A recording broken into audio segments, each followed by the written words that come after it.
আচ্ছা ভাবুন তো, আপনি টানা 3 বছর রাত জেগে পড়েছেন, সোশ্যাল মিডিয়া ত্যাগ করেছেন, বন্ধুদের সাথে আড্ডা বন্ধ করেছেন, এমনকি ঠিক মতো খাওয়া দাওয়াও ভুলে গেছেন। কেন? কারণ আপনার চোখে একটাই স্বপ্ন, ডাক্তার হওয়া, মানুষের সেবা করা। কিন্তু পরীক্ষার ঠিক কয়েক ঘন্টা আগে যদি জানতে পারেন আপনার সেই কয়েক বছরের কঠোর পরিশ্রমের দাম মাত্র কয়েক লক্ষ টাকা, হ্যাঁ মাত্র কয়েক লক্ষ টাকার বিনিময়ে আপনার সেই তিল তিল করে গড়া স্বপ্নটা আজ কারো ড্রয়িং রুমে বসে নিলাম হচ্ছে। 2026 সালের নিট পরীক্ষা কি ছাত্রছাত্রীদের মেধা যাচাইয়ের পরীক্ষা, নাকি এটি সিস্টেমের দুর্নীতির এক নগ্ন প্রদর্শনী?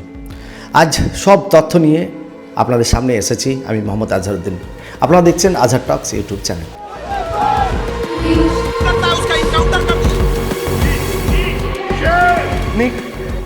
2026 সাল, আমরা ভেবেছিলাম টেকনোলজি আমাদের সুরক্ষা দেবে, কিন্তু বাস্তবটা ঠিক উল্টো। এই বছর নিটের প্রশ্নপত্র যে লেভেলে লিক হয়েছে, ফাঁস হয়েছে, তাতে ছাত্রছাত্রীদের ভবিষ্যৎ আজ আইসিইউতে, একেবারে ঘন অন্ধকারে। তদন্তে যা উঠে আসছে তা শুনলে আপনার গায়ে কাটা দেবে। কোনো এক অসাধু চক্র কুরিয়ার সার্ভিস কিংবা প্রিন্টিং প্রেসের সাথে হাত মিলিয়ে পরীক্ষার আগেই প্রশ্ন ছড়িয়ে দিয়েছে ডার্ক ওয়েব আর টেলিগ্রামের গোপন গ্রুপগুলোতে, যেখানে একজন ছাত্রের কাছ থেকেও 20 থেকে 50 লক্ষ টাকা দাবি করা হয়েছে। ভাবুন তো, যে ছেলে মেয়েটা আজ মাথার ঘাম পায়ে ফেলে 320 বা 450 নম্বর পাওয়ার লড়াই করেছে, সেখানে একজন অযোগ্য মানুষ শুধু টাকার জোরে 720-র মধ্যে 720 পেয়ে বসে আছে। এটা কি স্রেফ দুর্নীতি, নাকি এটা মেধাবী ছাত্রদের ঠান্ডা মাথায় খুন করা? অনেকেই প্রশ্ন করেন, এই নিট পরীক্ষা আসলে শুরু হলো কেন? আগে তো রাজ্যগুলোতে আলাদা আলাদা পরীক্ষা ছিল। দেখুন, 2013 সালে প্রথম এই নিটের ধারণা আনা হয়েছিল, যাতে সারা দেশে একটাই মালদণ্ড থাকে।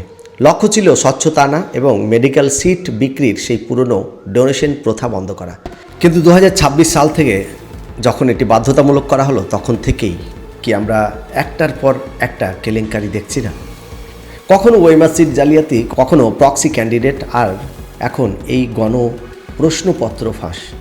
ইতিহাস বলছে যে স্বচ্ছতার দোহাই দিয়ে এই পরীক্ষা আনা হয়েছিল, সেই স্বচ্ছতা আজ কেবল খাতা কলমেই সীমাবদ্ধ।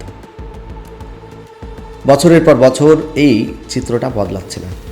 বিহার থেকে রাজস্থান, গুজরাট থেকে পশ্চিমবঙ্গ, সব জায়গায় একই সিন্ডিকেট।